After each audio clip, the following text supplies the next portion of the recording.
بسم اللہ الرحمن الرحیم۔ ڈسکور اوریجنل کے معزز ناظرین السلام علیکم۔ اب کس نمبر 395 ملاحظہ فرمائیں۔ آگے یہ نام پھر انگلش میں لکھا گیا تھا گولڈن مرمیریڈ، حالانکہ لانچ میں کہیں کوئی چیز گولڈن نہیں تھی، تاہم مرمیریڈ جل پری کے تصور میں خاصی رومانوی دلکشی تھی۔ آپ نے بہت دیر کیا صاحب، ناخدا ہم سے ہاتھ ملانے کے بعد اس نے کہا۔ اس کے ہاتھ کھردرے اور فولاد کی گرفت رکھنے والے تھے۔ وہ 40 سال کا یا کچھ کم کا جوان اور جفاک کا شادمی تھا۔ ہاں، ہم صرف ایک بار آئے تھے پہلے، اس لیے کچھ راستے سے بھٹک گئے، میں نے ہانپتے ہوئے کہا۔ وہ تو اچھا ہوا کہ ہم نے تمہیں پہچان لیا، ورنہ لانچ تو دوسری طرف ہی ہے، محسن بولا۔ وہ انسا، لانچ کا نقشہ مقشہ بدلی کر دیا ہے ایک دم صاحب، لیکن آپ ہم کو کیسے پہچانا؟ ہم ایک بار تم سے مل چکے ہیں۔ وہ ہم نہیں تھا صاحب، ناخدا ہماری غلط فہمی سے محفوظ ہو رہا تھا، ہم تو ادھر آج ہی سویرے آیا تھا۔ میں نے پریشانی سے کہا، یہ تم کیا کہہ رہے ہو؟ ہم ٹھیک بولتے ہیں صاحب، ناخدا نے کہا۔ وہ ہمارا بھائی تھا جو آپ سے ملا تھا، مگر وہ گونگا ہے۔ کیا آپ نے بات کیا تھا اسے؟ نہیں، بات تو نہیں ہوئی تھی، میں نے کہا۔ اس غریب کا زبان کاٹ دیا ظالم نے، اللہ اس کا خانہ خراب کرے اور اس کے خاندان میں جو بچہ پیدا ہو گونگا ہو، وہ بولا۔ اتنی صفاق کانا بددعا نے میرا دل بھی دہلا دیا۔ زبان کس نے کاٹ دی تھی؟ وہ تھا ایک عجیب پاجی۔ ہمارا تو یہ کام ہے، ہم سب کی خدمت کرتا ہے، پیسہ لیتا ہے تو جان کا خطرہ بھی مول لیتا ہے، اور پکڑا جاتا ہے تو جیل بھی جاتا ہے۔ ہم کسی کو دھوکہ کیسے دے سکتا ہے؟ اور مخبری کرے گا تو بدنام ہو جائے گا، بدنام ہوگا تو دھندا کیسے کرے گا؟ ہم چپ چاپ کام کرتا ہے صاحب، کسی سے کچھ پوچھتا نہیں اور کسی کو کچھ بتاتا نہیں۔ اس حاجی کا بیڑا غرق ہو، اس نے ہمارے بھائی پر جھوٹا الزام لگایا اور اس کا زبان کاٹ دیا۔ کسی دن ہم اس کا زبان کاٹے گا، ہم نے قسم اٹھایا ہے۔ تم حاجی عبداللہ کی بات کر رہے ہو؟ محسن بولا۔ وہ جو موٹا تازہ سور ہے، شیطان ہے، مگر بات بات پر نام لیتا ہے اللہ کا۔ سبحان اللہ، ماشاء اللہ، میں نے کہا۔ اس نے زور زور سے اقرار میں ساری لایا۔ آپ جانتے ہیں اس صاحب کو؟ ہم کو بتاؤ وہ کدھر ملے گا؟ کہیں نہ کہیں وہ تمہیں بھی پھر ملے گا، لیکن میں نے اس کے کندھے پر ہاتھ رکھ کر کہا، کیا نام ہے تمہارا؟ کریم بلوچ، وہ بولا۔ ہمارا بڑا بھائی رحیم بلوچ۔ کریم، ظالم اور شیطان جو قانون کی گرفت میں نہیں آتے انہیں اوپر والا پکڑتا ہے، میں نے کہا۔ اسی دنیا میں تم انتقام کا خیال چھوڑ دو، تم دیکھو گے کہ اللہ اس کو زیادہ سخت سزا دے گا۔ تم حاجی عبداللہ نہیں ہو، کریم بلوچ ہو۔ اگر کبھی کتا کاٹ لے تم کو تو کیا تم کتے کو کاٹو گے؟ نہیں، تم کتے نہیں ہو، اس لیے تم ایسا نہیں کر سکتے۔ کریم بلوچ نے سر جھکا لیا۔ آپ ٹھیک بولا صاحب، ہم کبھی کبھی بہت غصے میں آ جاتا تو ایسی بات کرتا ہے۔ اچھا چلو، اب ہمیں بتاؤ کہ لانچ پر اور کیا ہے، کیا کچھ بدلا گیا ہے؟ میں نے کہا۔ سب ایک دم بدلی ہو گیا صاحب، کاغذ ماغذ آپ سب دیکھ لو۔ وہ ہمارے آگے آگے چلنے لگا۔ کاغذات وغیرہ دیکھنے کا یہ وقت نہیں تھا اور ہم تفصیلی معائنہ کرنے بھی نہیں آئے تھے، مگر ہم نے محسوس کیا کہ ایک جدید ترین لانچ کو قدیم بادبانی کشتی بنانے میں کسی نے بہت محنت اور ذہانت کا ثبوت دیا تھا۔ کھلے سمندر میں خطرہ نہ ہو تو لانچ پوری رفتار سے سطح آب پر دونوں انجنوں کی طاقت سے دوڑ سکتی تھی، ورنہ انجن بند ہو تو بادبان کھولے جا سکتے تھے اور کشتی ہوا کے زور پر چلتی رہتی۔ نیچے والے حصے میں بھی بہت سے خفیہ خانے بنائے گئے تھے اور بہت کچھ فراہم کیا گیا تھا جو ہمارے مشن اور سفر کی ضروریات کے تقاضے پورے کرتا تھا۔ یہ سب کس نے کیا ہے کریم؟ میں نے خوش ہو کر پوچھا۔ رحیم بلوچ صاحب، ہمارا بھائی نے۔ مگر اسے کس نے کہا تھا لانچ کا حلیہ بدل دے؟ ہم کو نہیں معلوم صاحب، وہ بولا۔ ہم نے اس سے پوچھا نہیں اور اس نے ہم کو بولا نہیں۔ حیرت ہے، میں نے محسن کی طرف دیکھ کر کہا۔ مجھے کوئی حیرت نہیں ہوئی، محسن بولا۔ کیوں؟ کوئی معشوق ہے؟ میں جانتا ہوں وہ کون ہے۔ تیرا مطلب ہے نام مت لینا اس کا، غیروں پر کھل نہ جائے کہیں راز دیکھنا۔ اچھا چل، انہیں اور اپنے اسباب کو لے آئیں، میں نے ہنس کر کہا۔ یار اتنی دور تک ہم خود بڑی مشکل سے پہنچے تھے، سارا سامان یہاں تک کیسے لائیں گے؟ محسن نے رونی آواز بنا کر کہا۔ اچھا تو پھر یوں کرتے ہیں، ٹرک کو چلا کے یہاں تک لے آتے ہیں، میں نے کہا، بلکہ اڑا کر لے آتے ہیں، اور یہ بھی مشکل ہے تو پھر سمندر کو کھینچ کر ادھر لے جاتے ہیں، ذرا قریب۔ سیدھی بات آپ کی الٹی کھوپڑی میں کیوں نہیں آتی آخر؟ کیا یہ لانچ ساحل کے ساتھ ساتھ وہاں نہیں پہنچ سکتی جہاں سے فاصلہ کم سے کم ہو؟ محسن بولا۔ یہ بات تو عام آدمی کی عقل میں بھی آ سکتی ہے، میں نے دانت نکال کر کہا۔ چنانچہ تجھے سوچ گئی، ہم اپنی خاص عقل خصوصی مواقع پر استعمال کرتے ہیں۔ کریم بلوچ نے پہلے تو ہم سے ٹرک کا محل وقوع سمجھا، کیونکہ ہم اسے ٹرک نہیں دکھا سکتے تھے، لیکن جغرافیے میں وہ کمزور تھا یا ہم جغرافیے کے ٹیچر اچھے نہیں تھے۔ کہ بات اسے اپنے ساتھ لے جائے بنا نہ بنی۔ آدھی راستے میں ایک جگہ سے اس نے ٹرک کی جھلک دیکھی اور پھر سر ہلانے لگا۔ ہم نے دیکھ لیا، وہ بولا۔ اب آپ جاؤ۔ ہاں ہاں جاتے ہیں، محسن بولا۔ مگر تم؟ ہم بھی آتے ہیں، کریم بلوچ نے کہا۔ تم ادھر ہی ٹھہرنا، ہم سب لے آئیں گے۔ پھر وہ واپس چلا گیا اور محسن نے کہا، اللہ بڑا کارساز ہے۔ وہ تو ہے، مگر اب غیر کوئی نہیں تو کیا اس کا نام لوں جس نے بقول آپ کے کیا ہے آج عجب دل نواز بندوبست؟ میں نے کہا، اس کے سوا کون ہو سکتا ہے آخر یار؟ محسن میرے ساتھ چلنے لگا۔ لیکن رابعہ اتنی با اختیار ہے تو پھر خود کو بے اختیار کیوں سمجھتی ہے؟ میں نے کہا، یہ تو بہت مشکل سوال ہے۔ محسن سر کھجا کے بولا، مگر میں کوشش کرتا ہوں جواب دینے کی۔ مجھے رابعہ کے دستے ہنائی کے پیچھے چاند بھائی کار فرما نظر آتا ہے۔ چاند بھائی؟ میرا دل بجھ سا گیا۔ ہاں، جسے حقائق تیرا رقیب ثابت کرتے ہیں۔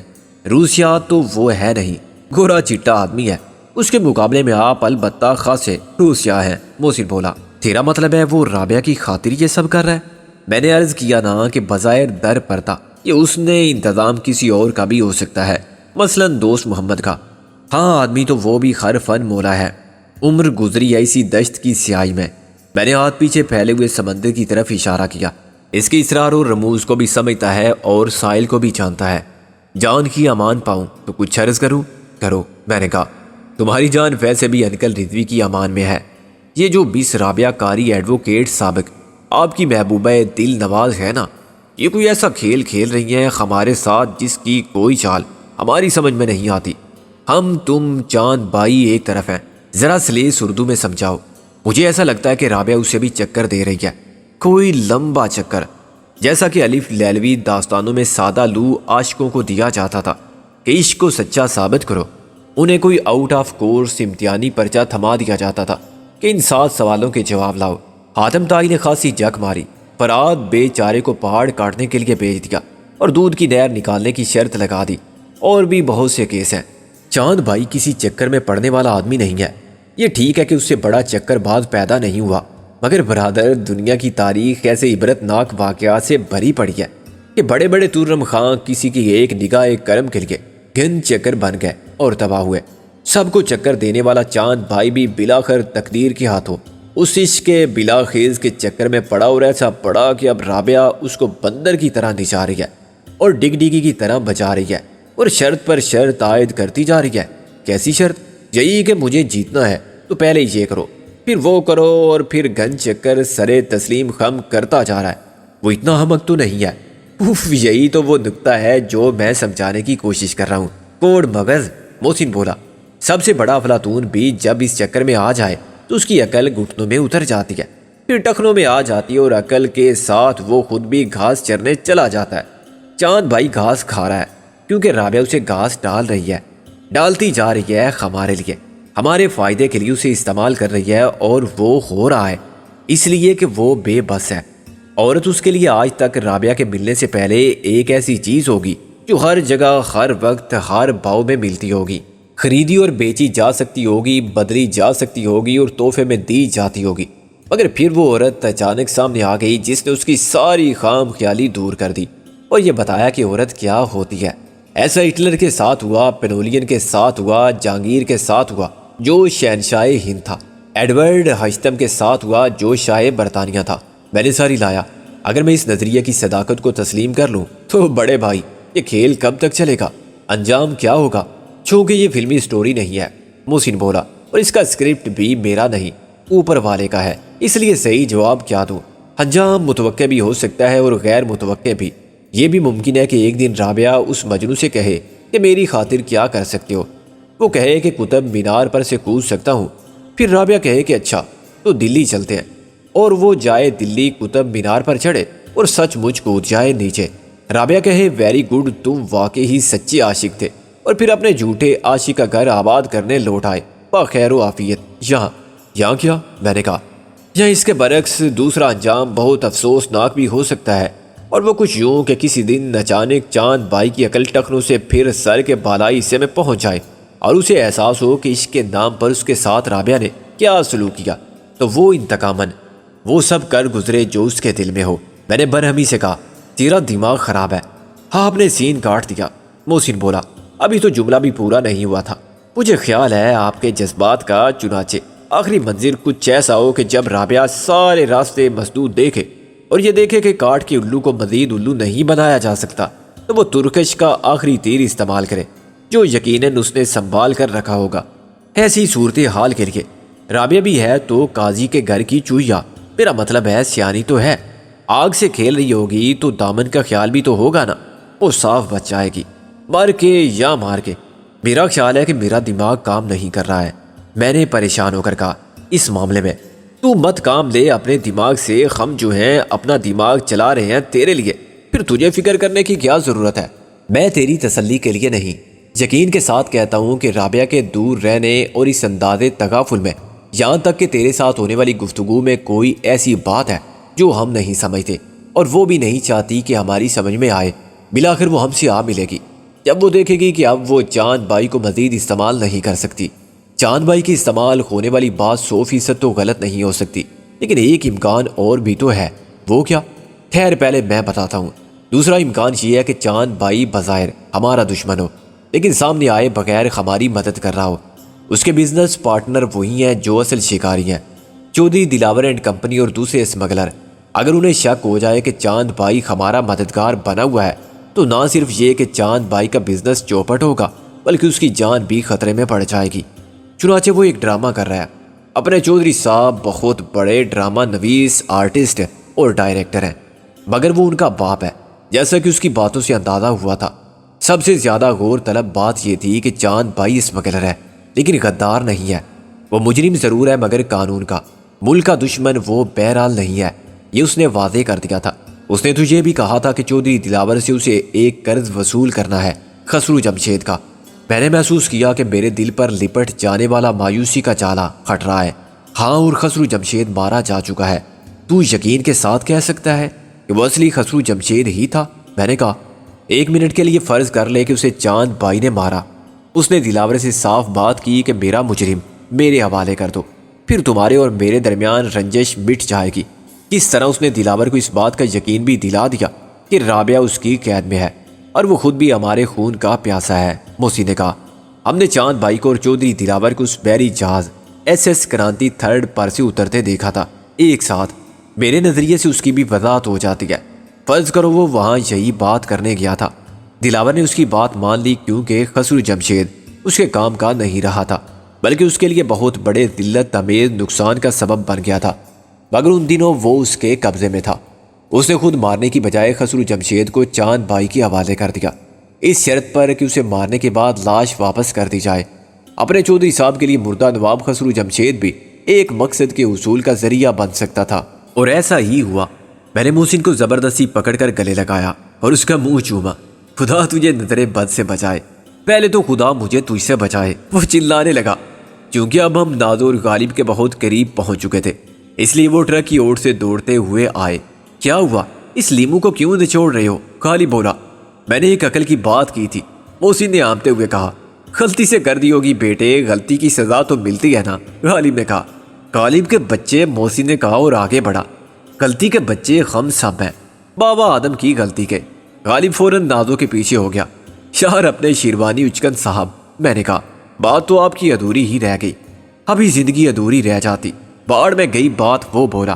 یہ خسرو جمشید آخر اپنے چودھری دلاور صاحب کو کیسے ملا؟ جیسے شامتی اعمال کے باعث ہم تم سے ملے، موسی نے کہا۔ جہاں وہ قید تھا وہاں اس کی ایک بد کردار آگ شدہ سوتیلی بہن تھی، ان کے درمیان کوئی رشتہ نہ تھا مگر پھر بھی ایک رشتہ تھا، زیب النساء کا۔ خسرو جمشید نے اسے پال کے بڑا کیا اور یہ بہت بڑا احسان تھا۔ زیب النساء کی ماں نے خسرو جمشید کو قید میں دریافت کیا اور اسے رہائی عطا کر کے اپنا قرض چکا دیا۔ اب یہ اس کی ارما نصیبی کہ وہ قید خانے سے نکلا تو اصولی پر چڑھ گیا۔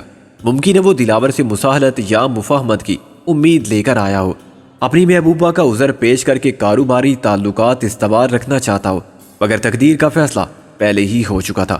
یہ ہو سکتا ہے، بالکل ہو سکتا ہے، میں نے کہا، کہ باقی سب جھوٹ ہو۔ ہم ملتان فون کر کے معلوم کر لیں گے۔ یہ تم دونوں کیا الف لیلا سنا رہے ہو؟ غالب نے کہا۔ تم اپنی مثنوی زہر عشق پڑھ رہے تھے تو ہم نے پوچھا تھا، محسن نے نازو کی طرف اشارہ کر کے کہا۔ وہ ہم نے بھی دیکھا ہے جناب، پیچھے سے آواز آئی اور بیک وقت سب نے چونک کر پیچھے دیکھا۔ کیا دیکھا تم نے کریم بلوچ؟ میں نے کہا۔ فلم زہر عشق 7 بار، وہ بولا ابھی پھر آئے گا تو 8 بار دیکھے گا۔ اس کا مطلب تھا 8ویں بار، مگر کریم بلوچ کی بات پر نازو ہنس پڑی۔ 8 بار دیکھو گے؟ ہر روز یا مسلسل 8 شو؟ وہ جی 7 بار ہو گیا، اب 8 بار۔ کریم بلوچ نے دانت نکوستے ہوئے کہا۔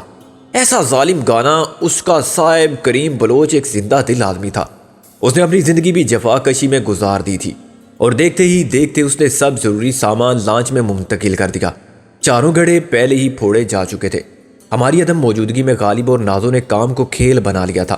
انہوں نے باری باری ایک گڑھا جو راجہ کی خون پسینے کی کمائی سے بنا ہوا تھا 50 قدم کے فاصلے پر رکھا اور پھر اسے سنگسار کرتے رہے۔ گڑھے ٹوٹ کر بکھر گئے اور نوٹ آواز سے اٹھنے لگے تو وہ انہیں تتلیوں کی طرح پکڑنے کے لیے پیچھے بھاگتے رہے، اور بلاخر سب رقم اسی سوٹ کیس میں منتقل کرنے میں کامیاب ہو گئے جو پہلے پورا بھرا ہوا تھا مگر اب خالی ہو چکا تھا۔ یہ سوٹ کیس دشمن کے ایک ٹھکانے سے حاصل ہونے والا مال غنیمت تھا جو ہمارے بہت کام آیا تھا۔ اب اس میں پھر ہمارے اندازے کے مطابق 3-4 لاکھ ہو گئے تھے۔ اسلحے میں سے ہم نے 10 بم اپنے ساتھ رکھے اور دونوں ڈائنامائٹ سمندر میں غرق کر دیے۔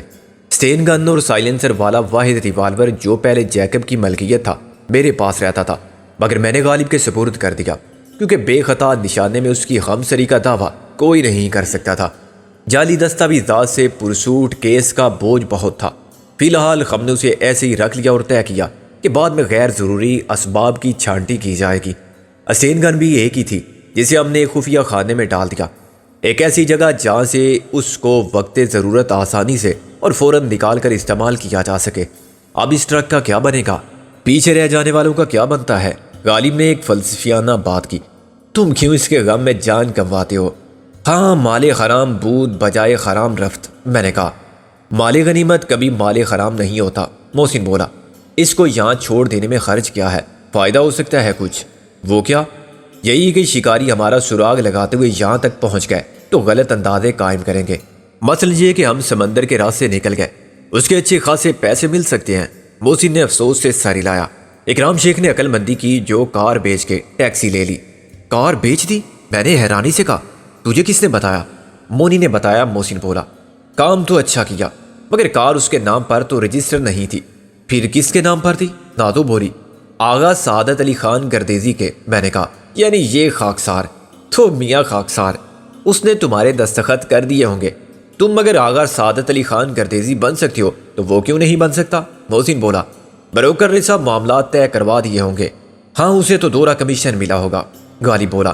ایک تو کار بکوانے کا، دوسرا ٹیکسی دلوانے کا۔ ہر گاڑی صرف ایک دستخط پر فروخت ہوتی ہے، رجسٹر ہوتی ہے اور ٹرانسفر ہوتی ہے۔ دستخط ملنے چاہیے۔ تھوڑا بہت فرق سکہ رائج الوقت سے مٹایا جا سکتا ہے، محسن نے کہا۔ میں تو سمجھا تھا کہ وہ دونوں بس آوارہ گردی نکلے ہیں، میں نے کہا۔ انہوں نے تو خاصا کام کیا کل شام سے رات تک، نازو بولی۔ کل ہم نے تو کچھ نہیں کیا، محسن بولا۔ میں نے بہت بڑا کام کیا، غالب بولا۔ کوئی جوئے شیر نکالی، میں نے ہنس کر کہا۔ کیا کیا؟ کیا کیا؟ میں نے ایک اظہار تمنا کر دیا۔ اور اس کے بعد محسن بولا، اس نے مارا دھوبی پٹخا۔ مجھے بے اختیار ہنسی آئی۔ حسرت موہانی کا شعر تو بہت حسب حال تھا، مگر تیسرا مصرع محسن نے نہ جانے کس شاعر کا لگایا تھا کہ غالب کے رومانٹک موڈ کا ستیہ ناز کر دیا۔ ابھی چلے گا صاحب؟ کریم بلوچ نے کہا۔ ہاں بھائی، بالکل چلے گا، میں نے کہا۔ مگر کہاں چلے گا؟ جدھر آپ بولے گا صاحب، کریم بلوچ نے جلدی سے کہا۔ تمہاری یہ لانچ کہاں تک جا سکتی ہے؟ غالب نے ایک اچھا سوال کیا۔ لانچ ایک دم ٹائٹ ہے صاحب، آپ بولے گا تو ہم سمندر پار دبئی لے جائے گا، Mumbai, Colombo, Singapore, Hong Kong, بس بس۔ فی الحال تم کماڑی چلو، دوست محمد کے پاس۔ دوست محمد؟ وہ حیران ہو کر بولا۔ وہ کون ہے؟ تم نہیں جانتے اسے؟ میں نے اسے غور سے دیکھا کیونکہ اس کی حیرانی مجھے اداکاری لگی تھی۔ وہ جو لانچ ٹھیک کرتا ہے، مستری دوست محمد۔ ابھی آپ بولو وہ کدھر ہوئے گا تو ہم ادھر چلیں گا، وہ بولا۔ یہ عجیب صورتحال تھی۔ ہمارا نا خدا سب راستوں سے واقف تھا، مگر اس کی لا علمی کے انداز میں کچھ ایسی بات تھی کہ کوئی پوچھے کہ یہ کیا ہے تو چھپائے نہ بنے۔ اچھا، تو پھر تم ساحل سے ذرا دور چلو، اس طرح کہ کوئی ہمیں دیکھ نہ سکے، میں نے کہا، اور دیکھے تو پہچان نہ سکے۔ اس کا فکر مت کرو، وہ بولا، لیکن آپ اپنا کچھ خیال کرو، اپنا اولیا ملیا مت لو۔ تمہارے خیال میں یہ کیوں ضروری ہے؟ تم کیا جانتے ہو ہمارے بارے میں؟ محسن نے کہا۔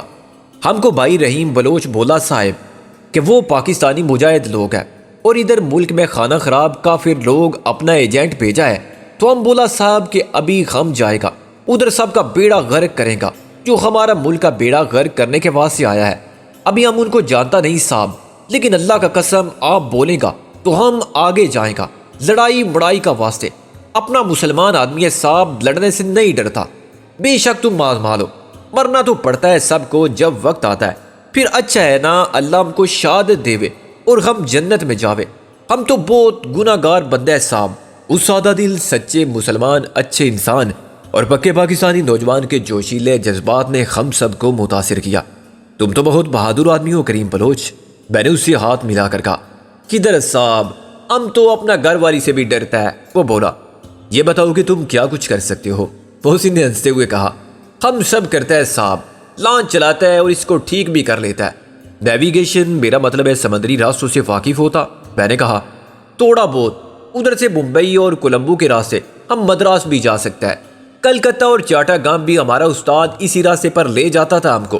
صرف ایک بار دبئی چلا گیا تھا ہم خود لانچ لے کر، استاد نے ہم کو گنجا کرا دیا۔ وہ بولا، ویری گڈ۔ میں نے کہا، کیا ویری گڈ صاحب، ہمارا سر ایک دم آلو جیسا ہو گیا تھا، سب اس پر چپ مارتا تھا۔ وہ بولا، تو میں تعریف کر رہا تھا تمہاری کہ تم اس راستے پر ہمارے ساتھ چل سکتے ہو اور جہاں میں جانا ہو وہاں لے جا سکتے ہو۔ میں نے فوراً وضاحت کر دی، مقصد تمہارے استاد محترم کے اقدام کی توثیق نہیں تھا۔ اس کا منہ کھلا رہ گیا۔ کیا نہیں تھا؟ کالم نے کہا، کچھ نہیں۔ استاد کون تھے تمہارے؟ دوست محمد۔ وہ بولا، ہم سب کا چونکنا ایک فطری امر تھا۔ ابھی تو تم ظاہر کر رہے تھے کہ تم کسی دوست محمد کو نہیں جانتے۔ ہم، اس نے انگلیوں پر حساب لگا کے بتایا، 4 نہیں 5 دوست محمد کو جانتا صاحب، اس میں باپ بھی ہے ہمارا۔ تو یہ کیا وہی مستری دوست محمد ہے؟ میں نے کہا۔ اس نے تائید میں سر ہلایا۔ ہم اس کا شاگرد تھا، وہ کام کرتا تھا تو ہم مدد کرتا تھا، دیکھتا تھا لانچ کا انجن بناتا تھا، ہم اس سے سیکھا۔ وہ بولتا تھا، کریم بلوچ تیرا دماغ خراب ہو جائے گا اگر تو نے پڑھنے کا کوشش کیا۔ تعلیم سے دماغ خراب ہوتا ہے؟ ناتو بولی، ہاں جی، تعلیم کے لیے دوسرا دماغ ہوتا ہے، ہمارے یہ دماغ نٹ بولٹ اور پسٹن والا تھا۔ اس نے ہمیں سمجھانے کی کوشش کی جیسے ابھی گھوڑا ہوتا ہے، ریس کا گھوڑا اگر ٹانگے میں لگائے گا تو خراب ہوئے گا نا۔ اپنی سیدھی سادھی مثال سے اس نے ہم کو افتاد طبع اور رجحان کا نظریہ سمجھا دیا تھا۔ تو گویا تم نے یہ لانچ دیکھ بھال اور مرمت کا کام جلد سیکھ لیا، اب تم سب کچھ کر سکتے ہو، ایک دم سارا انجن کا آپریشن کر سکتا ہے صاحب۔ کریم بلوچ نے فخر سے کہا، کیپٹن، نیویگیٹر اور انجینئر، ان تینوں عہدوں کے لیے تمہارا تقرر کیا جاتا ہے۔ محسن نے کہا، تم ہمارے لیے کام کے آدمی ہو، آج سے خود کو ہمارا ساتھی سمجھو۔ ہم کو صاحب نہیں یار بولو، کیونکہ ہم سب دوست ہیں۔ میں نے کہا، کیا تمہارے یہاں کوئی ذاتی مسائل ہیں؟ بیوی بچوں کے، روپے پیسے کے؟ اس نے نفی میں سر ہلایا۔ ہمارا ماں باپ ہے، وہ اس کا خیال کرتا ہے، ہم تو بس بچوں کا باپ ہے۔ اس نے دانتوں کی نمائش کرتے ہوئے کہا، جب تم ہمارے ساتھ جاؤ گے تو ہو سکتا ہے کہ کافی عرصہ لوٹ کے گھر نہ جا سکو۔ میں نے کہا، ہو سکتا ہے ہم واپس ہی نہ آئیں۔ وہ بولا، ہم سب سمجھتے ہیں صاحب، یار ہم اور آپ ایک ہی کشتی میں سوار ہے۔ تم کو بندوق چلانی آتی ہے؟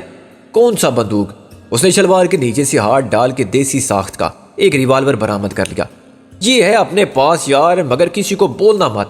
ہم ادھر پشاور گیا تھا، درے سے لایا تھا، ہمارا باپ تو جانتا ہے مگر ماں کو نہیں معلوم، اور بیوی کو بھی۔ اس کی باتوں پر ہنسنے کی بہت گنجائش تھی، مگر وہ جو کچھ کہہ رہا تھا طبی سادگی اور خلوص میں کہہ رہا تھا۔ میں نے ریوالور کا معائنہ کیا، یہ کولٹ کوبرا اشاریہ 38 کی بہترین نقل تھی، اور نقل اس حد تک اصل کے مطابق تھی کہ شاید کسی ماہر آتشی اسلحہ کو آزمانے کے لیے دونوں پیش کیے جاتے تو ایک نظر میں کوئی فرق نہ بتا پاتا۔ بہت عمدہ چیز ہے یہ۔ میں نے ریوالور محسن کے حوالے کیا۔ اس کا استعمال کس حد تک جانتے ہو؟ چلانا آتا ہے سا یار، وہ بولا۔ وہ تو آتا ہوگا، مطلب یہ کہ نشانہ کیسے ہے تمہارا؟ نشانہ ایک دم فرسٹ کلاس، ایک دم ہم پریکٹس کیا۔ دوسرے دن ایک پاگل کتے کو مار دیا، اس کے پیچھے جا کے 6 فٹ کے فاصلے سے، بس تھوڑا سا فرق رہ گیا۔ ہم تو سر میں گولی مارا تھا، لگا پیٹ میں، خیر وہ گر گیا۔